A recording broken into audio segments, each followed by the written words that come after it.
And I'm going to start with one that there was a lot of interest in just a moment ago. How do you prevent single-family homeowners from insane increases in property tax rates that unintentionally displace them out of their family homes? So that goes back to more explanation about the property tax. Yeah. So the question again was about property taxes. How can we avoid displacing people due to that? I think one key point is that this program is two things together. It is increases in zone capacity and mandatory housing requirements together. Those things, again, have different effects on property taxes. The idea, I think, that it's very possible that over time, while we're not likely to see property tax changes in the short term, it could be over time these properties will become more valuable. We're hoping that, again, by having both those things together, that change will not be huge. By having this be a citywide program that people throughout the entire city are part of, we're not saying creating a very small number of parcels that people are going to fight over. But I think that is true. It is very possible that this could increase the value of your property, and if property values do increase in the future, that could increase property taxes. Can I just make a clarifying statement? One more kind of the rates can stay the same and your property value can go up, which means you pay more taxes. So if the rate stays flat, great.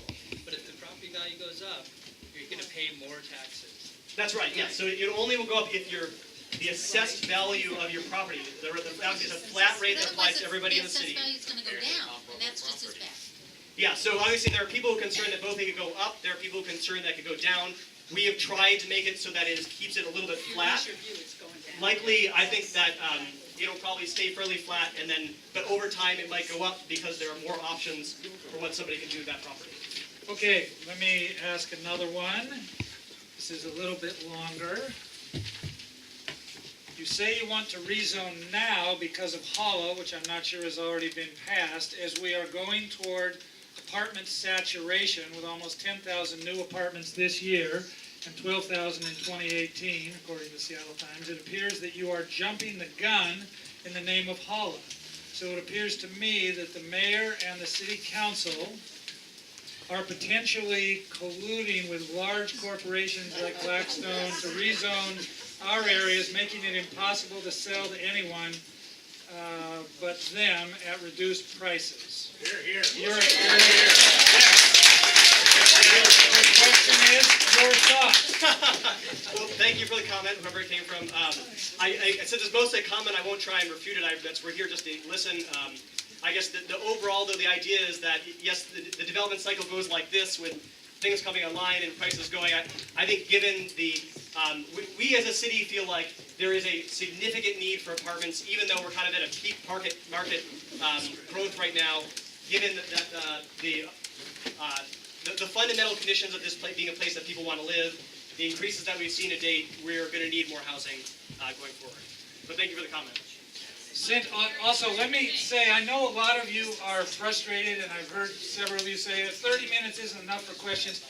We've got an hour and a half. We're going to break into small groups. We want you to talk about the maps, but we also will have the ability to answer questions from the city resource staff. So this is not the only time we are going to answer questions.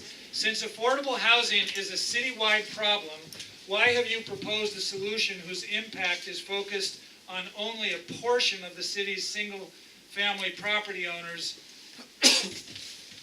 or developers? So why focused on just the urban villages? It's a citywide problem. Great. So again, the HALA has 65 different recommendations. This is just one. It is obviously pulls a lot of weight because it involves a lot of people. I guess again, in 1992, when the comprehensive plan came out with the urban village strategy, the idea is that if we're going to grow, we want that growth to be near transit. We want it to be near amenities. We want it to be near parks. And but in the Junction comp plan, the neighborhood plan, it says preserve single-family homes. In the comp plan, in the Junction neighborhood plan. The neighborhood plan, that's correct. So you've basically ignored those recommendations. So the comment again was that the neighborhood plan that was from the 90s specifically says that they would like to have retained single-family zones. We are aware of that, and obviously this is 20 years out, and so we're coming back to have a conversation again. Here's a question I know several of you were asking earlier. Why are we discussing expansion and redevelopment without knowing exactly how and where Sound Transit will plan their route?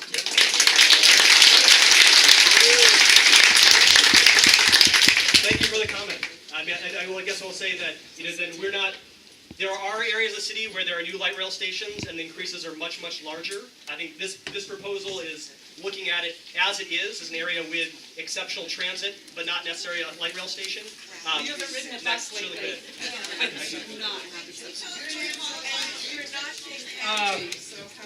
good. Next question is It was a comment, and so I don't know how to answer the question.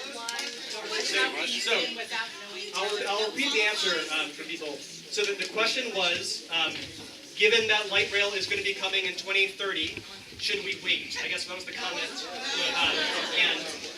Okay. So you read the question again. Yep. Transit, we want to ask, what does that mean, exceptional transit? why are we discussing expansion and redevelopment without knowing exactly how and where Sound Transit will plan their route? Yes. So mandatory housing affordability is a citywide program. It is in places that have light rail stations. It is places that don't have light rail stations. It is places that have very high level bus service, places that don't have high level bus services. Alaska Junction is an area that, compared to other areas, and I know obviously not everybody's happy about all the service, has a much higher level of transit than most places. And so for that reason, we're looking at it as a place of conditions today. We've got ferry traffic. How are you measuring that? When we measure bus service, it's the number of routes, where they go, and the frequency of those routes. So here's a question somewhat related, one that folks have in other neighborhoods as well. Current infrastructure, roadways, transit, water, sewer, electricity, telecommunications are insufficient to handle today's population. What is the city doing to improve infrastructure for the projected population increases? Be specific. So there were, I think, 7 different types of infrastructure in there. I'll try and get a very high level on them. So many infrastructures. So first of all, I guess in terms of just the hard infrastructures, the pipes and the electricity, there are maybe 2 different answers to that. We as a city do a huge amount of kind of annual planning. Each of the departments, Seattle Public Utilities, their wastewater group, their drainage group, Seattle Utilities, about what are the needs kind of 20 years out, and are we set for them? And so one, I will say we've been working closely with them. They feel like the hard pipes and wires are generally sufficient, and that we have programs in place to do that. We are also doing an environmental impact statement that will look in very great detail at each of those things to make sure it is there. Transit obviously is an entirely different question. I know that is one that people care a lot about. We've been hearing especially obviously about the C buses and what they look like during rush hour. Metro obviously does transit planning overall. We're working closely with them. There is a plan for the C line in particular, in terms of routing and additional buses to try and make that work. They do have a kind of a 20-year plan for what that looks like, and so we've been working closely with them on that. And then I guess there's roadways. Obviously, we're not planning on increasing the size of our roadways. That's not a possibility. And so this gets back to the planning that we've done as part of the transportation levy and the Move Seattle plan. Schools.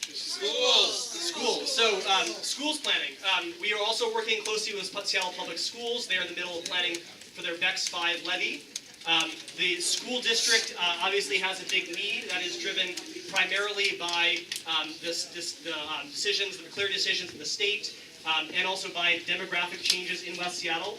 West Seattle has a lot more kids than we used to have in our existing single-family homes. We are working on that. We have been told that their vast need has to comes from existing single-family homes, but we are working to make sure that they have the funding and the plan in place in order to add more schools over the next 10 years. Hospitals. Free private schools Hospitals. So hospitals, we do not do any planning for hospitals. That is a very complicated field with a wide variety of specialists. And so I can't say that we are Getting to moving a the hospital. hospitals. So here's a question about the residential small lot, or as it's referred to, RSL. Are all single-family homes in Seattle to be rezoned to RSL or residential small lot? So about 65% of the city is zoned for single family today. About this proposal would affect a little bit less than 5% of those single families. So of the amount of single family that exists, about 5% could potentially be changed. So how's that That's not equitable? citywide changes then, that's screwing over the 5%. So I guess there's a follow-up question there about, is that equitable? And I guess the question there is we as a city, so yes, that is a comment that we could, try and change everything instead of just one near transit amenities. Overall, the comprehensive plan suggests that the places that would be most appropriate to grow would be near the transit, near the amenities, so that growth, people have more options than just driving is the concept. But that's a comment too. Thank you. So how's that? Why do developers have an opt-out clause for mandatory affordable housing? And why is that buyout fund not applied locally rather than at the whim of the city? So as you mentioned, when a development occurs, they have an opportunity to contribute either by paying into a fund or by performing. At the same cost to the developer, we can use that payment money to get 2 to 3 times as much affordable housing because of leveraging we can do through tax credits. We can also put that towards lower AMI, and we can put it in area. We can make them lower cost. And we also can put them in kind of single-purpose facilities that often have wraparound services, etc. So when we did our initial outreach to people, especially people who are in the low-income community, we heard that for them it was much more important to have more affordable housing options than to have it in the same places where development was occurring.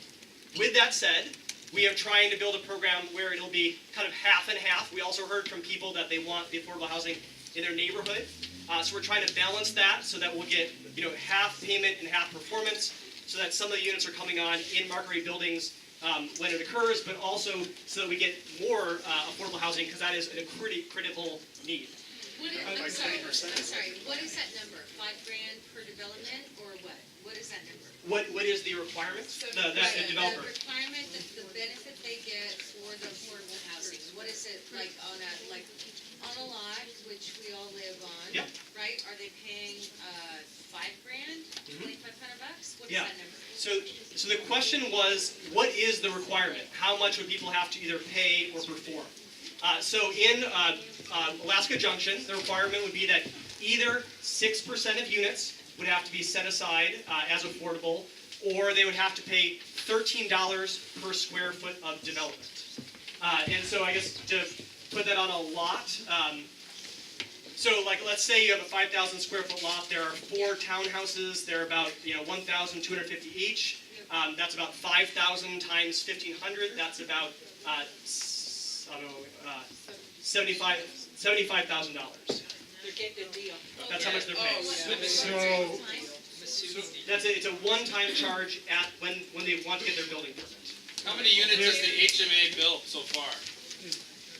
It's not in effect. Or the Mandatory NHA. housing affordability is not in effect anywhere. We're still having conversations. Let's It's a keep- proposal. let's keep churning through these questions. Thank you very much for your patience. We are excited about the plan and hope it will keep our neighborhood vibrant, walkable, and a mix of people/background income levels. At the city level, will this plan also contribute to solving the homeless problem? Homelessness is a interrelated, but not entirely, it's not the same issue.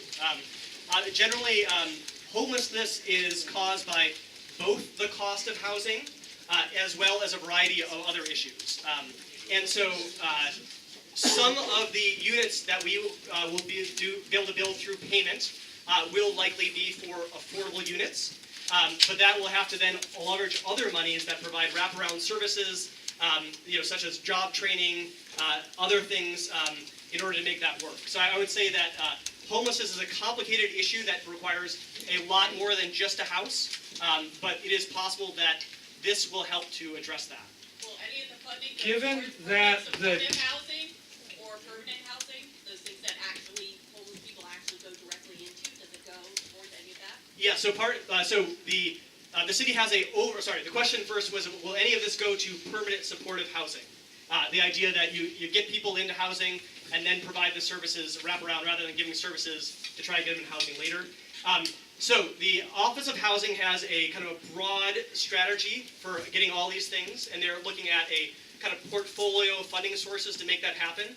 It is possible that a portion of this funding would go to permanent supportive housing. That is part of their broad strategy of what they're trying to achieve.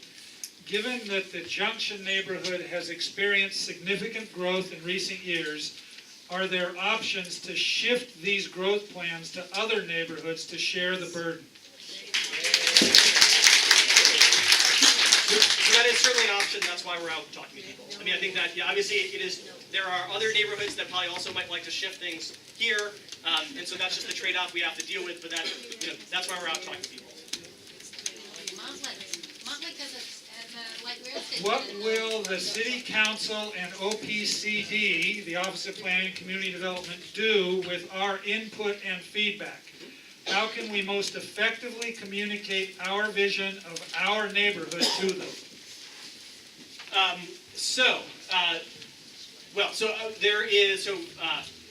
There's a lot of different ways to answer that. I guess so. First, in terms of compiling, obviously we will be we're getting a huge variety of input from people. We will be compiling this. Everything we hear together will be in a report that will be online just about this meeting. We will also be compiling the information we heard from these meetings, the town halls, and the focus groups, and the individual meetings, the letters online into a broad document that describes that. So that's maybe the technical of what we will be doing it. Obviously we have been listening to people for about 3 months now. We'll be listening for another 5. And then once that, we will not be doing any changes in that timeline. This is the listening part of it. And then once that is over, we will kind of sit down with all the wide varieties of comments and try and figure out how we can make a plan that better addresses that. Can you clarify, you said you'll be listening for another 5, but your draft EIS comes out in March? Yeah, we are doing that environmental impact assessment. We started the assessment a while ago. We are doing it kind of parallel with this process. We will make sure that the draft comes out kind of in the middle of the public process, but then we'll kind of continue having conversations afterwards, after that comes out. So, Brandon, here's a related question. You addressed it, but it's very much related.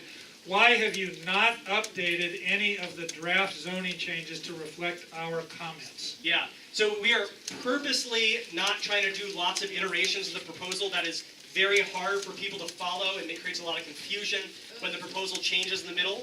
And so instead what we're doing is having a very long conversation first, and then we'll come out with a new proposal to talk about. So here's a question we get a fair amount of. First part says just discuss parking in front of our homes and at the junction.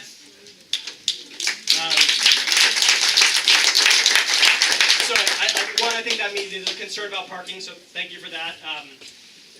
So obviously we recognize that parking is a concern in this neighborhood. Today in an urban village, there is no minimum or maximum parking requirements. It's set by the market. What we generally see that means is that pretty much all developments have included parking, but maybe less than they did previously. I know this. And I think that's, so thank you for the comment, the broad comment there. What you might want to discuss.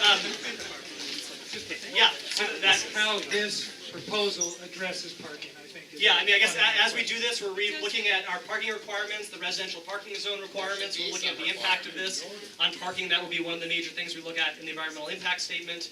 And then also trying to create that balance of, how much the right amount of parking, Parking also adds to the cost, and how does that impact affordability?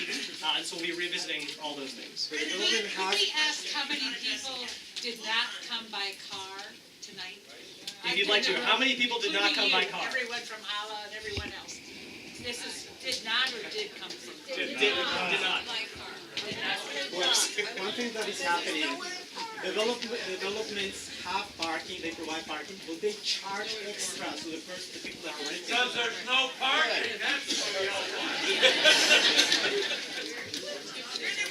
want. Why is the urban village only being expanded between California Avenue Southwest and Southwest Fauntleroy Way? There are many areas closer to the junction on the west and north sides that are within a 10-minute walk, even with the hills, that are not being considered. So one, this is one of the things we're looking for feedback on. So I see there's a number of people who would like to expand it to the west. The initial proposal that was out, just to explain the initial proposal, was that it was everything that was in a 10-minute walk shed, kind of from the middle of Alaska Junction, in the middle of between California and Fauntleroy. One of the reasons why that was done is that there is a kind of a steep slope at the drop-off on the west of the junction. The urban village boundary today kind of goes to the edge of that, but that's something we can definitely talk about and look more. So that is exactly the kind of comment that we hope you all will talk with us about when we break into small groups in a few moments. What about Airbnb? What stops a developer from paying into the fund, building an apartment building right next to my single-family house that I spend a lot of money to save up for, and just to have them rent it out to a bunch of people for Airbnb who don't give a damn about our neighborhood? So the question was about Airbnb. What stops a developer from putting their apartments on Airbnb? That is, I will just say that so today there are very limited restrictions on what can and cannot be done through Airbnb. That is an issue that council is actively looking at right now. So we're going to pass that comment on to them as well. But there is another process led by council about whether Airbnb is something that we want to have in Seattle and what the limitations on it should be.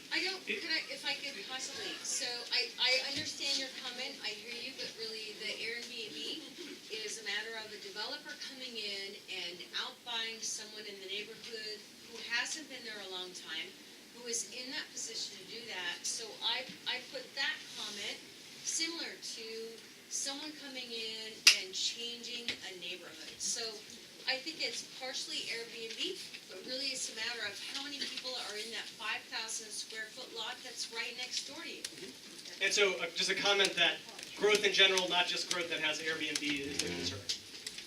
Is there any guarantee, not hope or goal, that there will be affordable housing built in West Seattle? Well, I mean, I guess you can look at the track record of Office of Housing to date. They have built a lot of affordable housing in West Seattle. Well, obviously, High Point is a huge new thing. I am not with the Office of Housing, so I cannot pinpoint it, but we do have a map. I'd be happy to share that with people. Why, let's see. The Alaska Junction area is already 300% over the 2024 growth plan from 1999, and not all available commercial property has been built up yet. Why does the city think the urban village boundary should be enlarged? The 1999 plan was supposed to preserve the single-family zoning and was overdrawn for that then. Again, why the enlargement?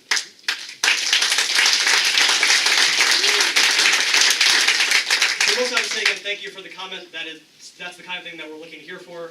Again, the idea, the basic idea, the principles that establish a draft map are that we're trying to produce more capacity throughout the city. Throughout the 5%. About Magnolia. What was the answer to that? Yeah, there wasn't an answer. There was no answer. The answer was, I guess, we are trying to create, develop more capacity throughout the city. People want to live throughout the city, and over the next 20 years, a lot of the lots that are the easiest to develop are being developed, and so there's generally a need for capacity, and we tried to spread this across the city. We've just added a bunch of capacity. Why do we have to add more? What is the city's plan for rent control? if high rents are part of the problem? So I don't want to get into rent control too much because it's a council issue that I've been talking a lot about.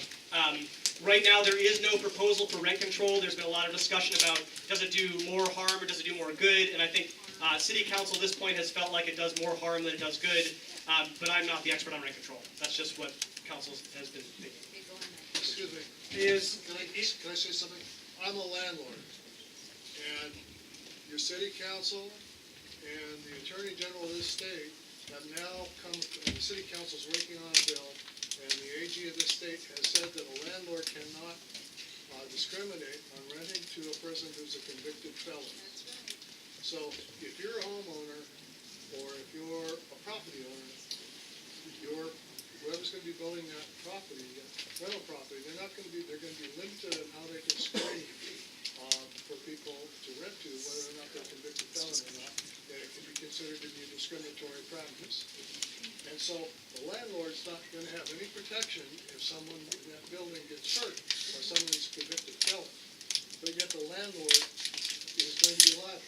So you're not going to have people developing these properties because they're not going to want to step up to that unlimited liability. So you need to talk to the AG of the county, the AG of the state. You need to talk to the city council about what they're doing about preventing landlords from screening for felons.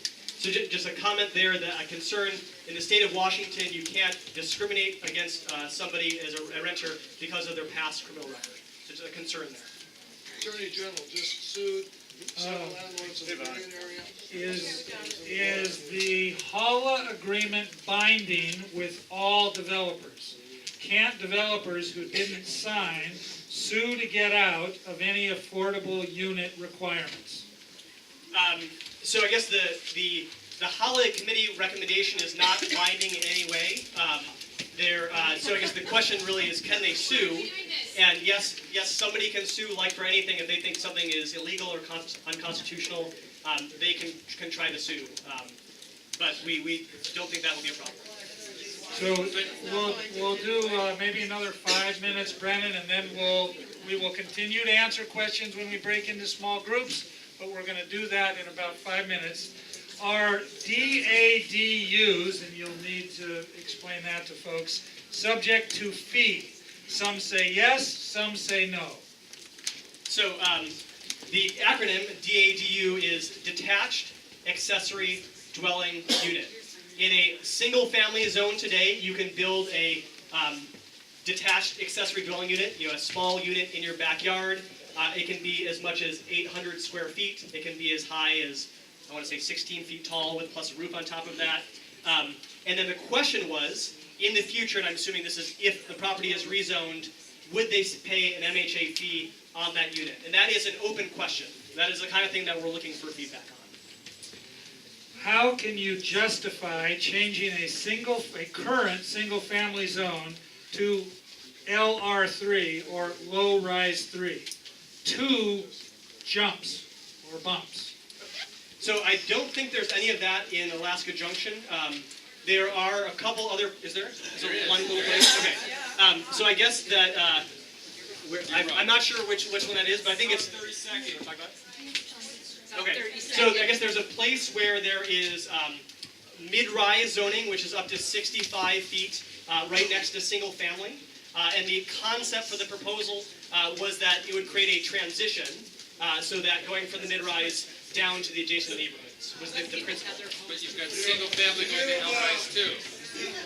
All the questions that you picked out and sorted out, one of the things you haven't contend with is the fact that there are no green areas that have been laid out in all of this.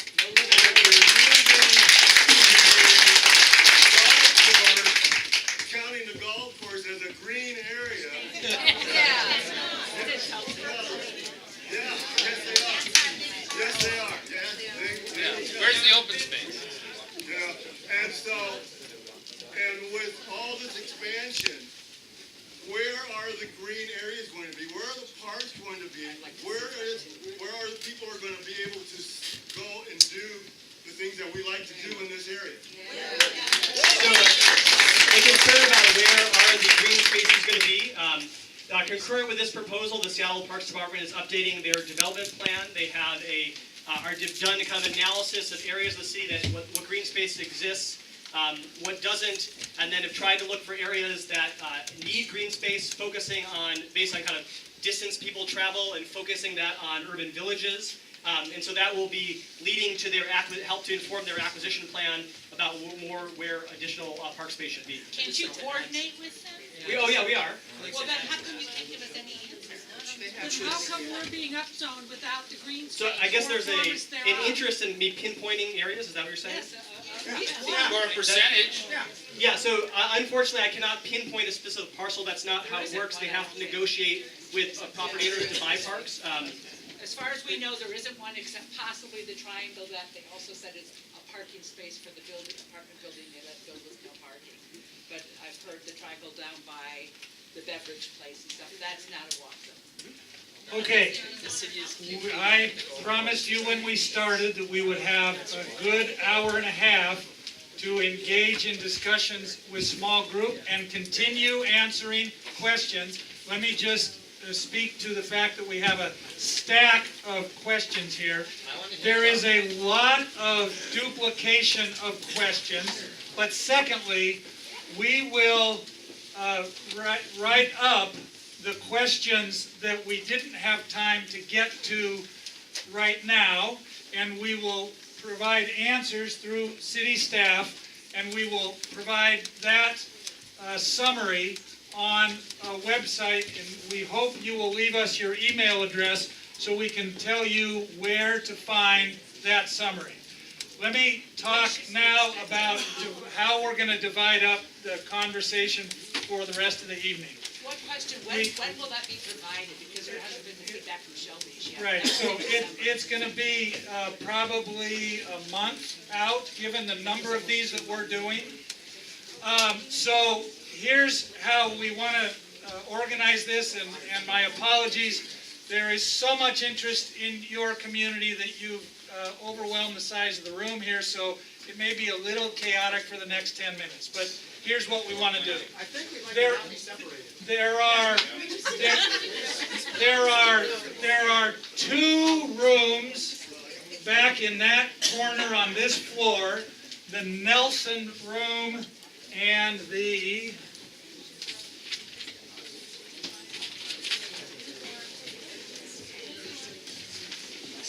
Nelson room and the new core room.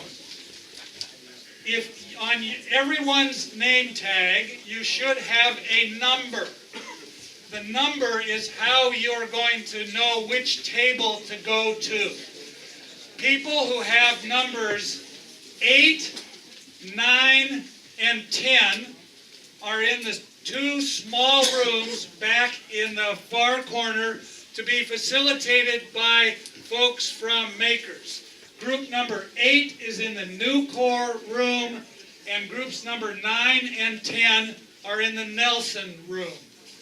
Then we have tables 1 through 4 in the back of this room. So if you have a number on your name tag that's 1 through 4, you'll be back there. We are going to, as we start to get up, there's a little bit more I need to describe about these small groups, but as we start to get up, we're going to ask folks to help us stack chairs and move them aside, because we want to put 6 sets of tables here in the main room. So, hold on, this is going to get a little complicated. So, tables 8, 9, and 10 in the far corner, tables 1 through 4 in the back.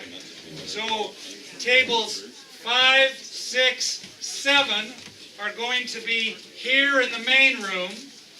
And then some of you came spur of the moment, some of you didn't have a chance to register. We're going to have 3 unnumbered tables here in this room.